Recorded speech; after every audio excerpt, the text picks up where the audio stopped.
নমস্কার বন্ধুরা, ফুড বাংলা চ্যানেলে আপনাদের সবাইকে স্বাগত। আজকে আমি আবার একটি রেসিপি নিয়ে আপনাদের সামনে এসেছি। আজকে আমি বানাবো শ্যামা চালের পায়েস। তো আজকে আমি শ্যামা চালের পায়েস খেজুরের গুড় দিয়ে বানাবো। তো এই শীতের সময় খেজুরের গুড় দিয়ে কিন্তু পায়েস খেতে খুবই ভালো লাগে। তো আপনারা তো অনেক গোবিন্দভোগ চালের পায়েস খেয়েছেন, তো আপনারা একবার এইভাবে শ্যামা চালের পায়েস বানিয়ে দেখতে পারেন। গোবিন্দভোগ চালের থেকেও বেশি টেস্ট হয় শ্যামা চালের পায়েস। তো আপনারা যারা একাদশী করেন বা বাড়িতে বয়স্করা যারা একাদশী করে তাদেরকে ওই শ্যামা চালের পায়েস একাদশীর দিন বানিয়ে দিতে পারেন।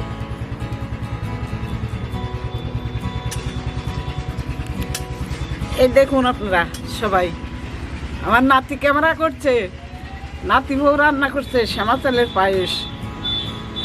এই যে এই দেখুন, এগুলো শ্যামা চাল, একদম ছোট ছোট চাল। আর এই চালগুলো কিন্তু বেশি জাল দেওয়া যাবে না, তাহলে কিন্তু গলে যাবে। এবার আমি চালটাকে ধুয়ে দুধের মধ্যে দিয়ে দেবো। এই আমাকে তো দে তো দুটো।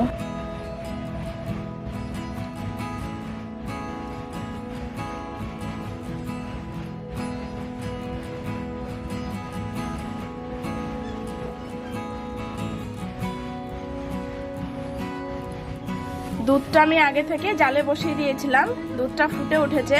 এখন আমি চালগুলো দিয়ে দিচ্ছি।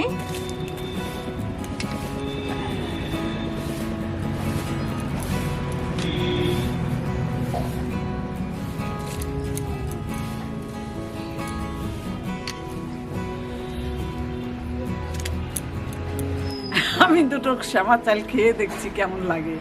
এত সাবুদানা আমি মনে করলাম।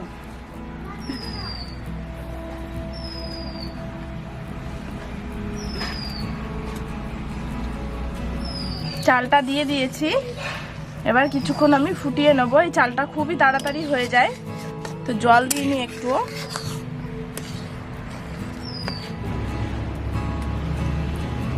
আমি কাজু বাদাম আর কিশমিশ ভিজিয়ে রেখেছিলাম, তো এখন আমি দিয়ে দিচ্ছি, কারণ চালটা হতে বেশি সময় লাগে না যেহেতু।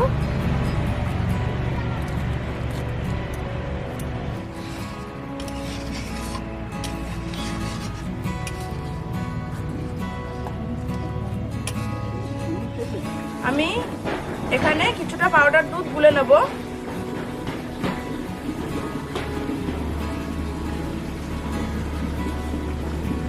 পাউডার দুধ দিলে কি হয়, যে কোনো পায়েসের স্বাদটা একটু বেশি ভালো হয়। যতই গরুর দুধ দাও না কেন, একটু পাউডার দুধ দিলে সেই পায়েসের স্বাদটা একটু বেশি ভালো হয়।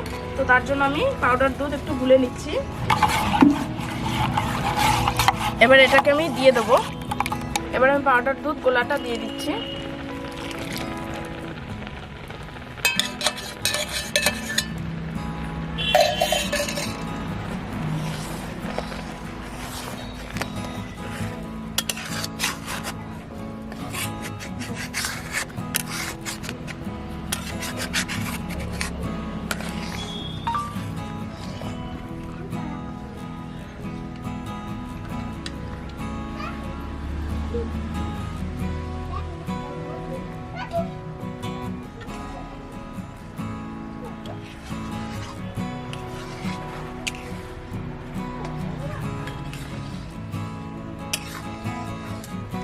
এই যে আমি সামান্য একটু লবণ দিয়ে দিচ্ছি। আপনারা যদি একাদশীর দিন করে খান তাহলে এমনি লবণের বদলে সিন্দুক লবণ দেবেন।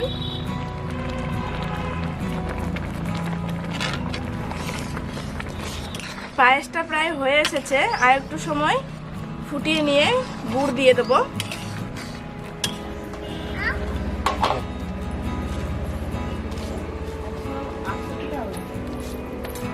এভাবে নাড়াচাড়া করতে হবে, নাহলে নিচে লেগে যাবে।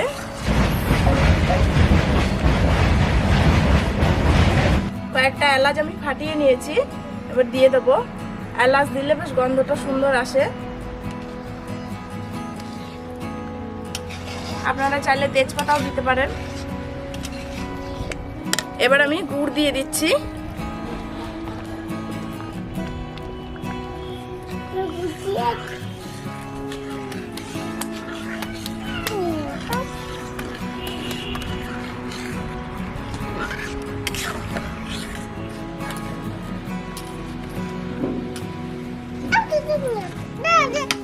পায়েসটা হয়ে গেছে, এবার আমি নামিয়ে নেব।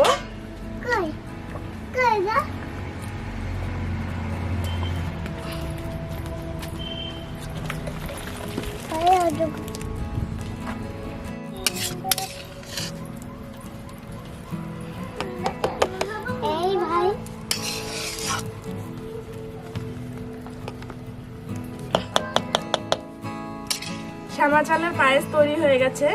তো আজকের ভিডিওটি যদি আপনাদের ভালো লাগে তাহলে অবশ্যই একটি কমেন্ট করবেন, আর যারা ফুড বাংলা চ্যানেলটিকে এখনো সাবস্ক্রাইব করেনি তারা অবশ্যই চ্যানেলটিকে সাবস্ক্রাইব করে রাখবেন এরকম আরো ভালো রেসিপি পাওয়ার জন্য। তো আজকের ভিডিওটি এখানে শেষ করছি। সকলে ভালো থাকবেন, সুস্থ থাকবেন এবং সাবধানে থাকবেন।